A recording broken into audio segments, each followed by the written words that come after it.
Today I want to raise an international issue of concern. Last year I visited Colombia as part of a Justice for Colombia Peace Monitor delegation.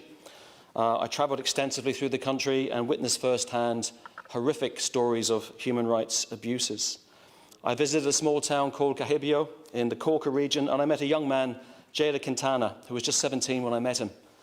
At the beginning of this month, he was gunned down and murdered.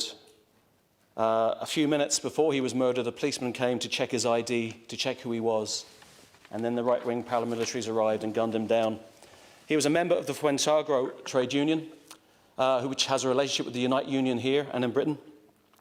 And just to put on the record that the most dangerous country in the world to be a member of a trade union is Colombia. They've been gunned down in their hundreds.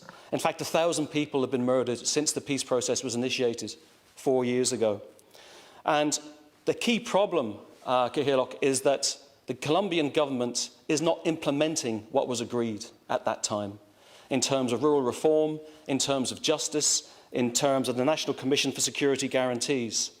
And I know the Colombian embassy is very active here in Dublin, and I want to call for a debate, a foreign affairs debate, so we can discuss this in greater detail. I have already written to the Minister for Foreign Affairs requesting a meeting, and I want to understand what measures our government are going to take to put pressure on the Colombian government, because, to be fair, while their people in the embassy are very decent and fair people, we're talking about a very, very far-right government who seem to be watching on as people are literally slaughtered month after month.